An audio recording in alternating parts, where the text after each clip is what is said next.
તો વિધાનસભાનું બજેટ સત્ર ચાલી રહ્યું છે ત્યારે આંગણવાડી કેન્દ્રની ઘટ હોવાનો કેગના રિપોર્ટમાં ખુલાસો કરવામાં આવ્યો છે। આજે ગૃહમાં કેગનો રિપોર્ટ રજૂ કરવામાં આવ્યો, જેમાં અલગ અલગ મુદ્દાઓ ચર્ચાવામાં આવ્યા છે, ખુલાસો પણ કરવામાં આવ્યો છે। ત્યારે આંગણવાડી કેન્દ્રની ઘટ હોવાનો કેગના રિપોર્ટમાં ખુલાસો થયો છે। રાજ્યમાં 16,045 આંગણવાડી કેન્દ્રની ઘટ હોવાનો ખુલાસો થયો છે।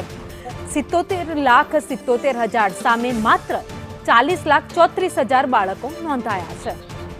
વધુ અપડેટ સાથે સંવાદદાતા હિરેન અમારી સાથે જોડાઈ ગયા છે। હિરેન, આજે ગૃહમાં કેગનો રિપોર્ટ રજૂ કરવામાં આવ્યો, જેમાં આંગણવાડીની ઘટ હોવાનો ખુલાસો થયો છે।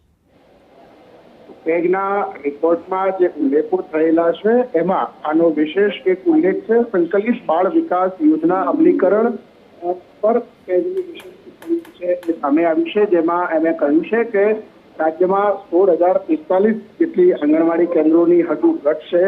2015-16 થી 22-23 દરમિયાન જે બાળકો 77.77 લાખની રજીસ્ટ્રેશન થવું જોઈએ એની સામે માત્ર 40 લાખ જેટલા બાળકો રજીસ્ટ્રેશન થયું છે, એનો પણ ઉલ્લેખ કરવામાં આવ્યો છે। આ ઉપરાંત જે સહાય પોષણ કાર્યક્રમ અંતર્ગત લાભો મળવા જોઈએ એ 4.63 કરોડના બદલે માત્ર 14% લોકોને જ લાભ મળ્યો છે, એ પ્રકારનો ઉલ્લેખ પણ માત્ર કેગના રિપોર્ટની અંદર કરવામાં આવ્યો છે। આ ઉપરાંત ઓછા વજનવાળા બાળકો છે એ 2017માં 12 થી 12.33% હતા, એ 2022-23માં ઘટ્યા છે, એટલે કે સારી બાબત છે, એની પણ નોંધ આની અંદર લેવામાં આવી છે। ઓવરઓલ આખો જે સંકલિત બાળ વિકાસ કાર્યક્રમ છે એનો આ કેગની અંદર ટિપ્પણી કરાઈ છે। આભાર માહિતી માટે।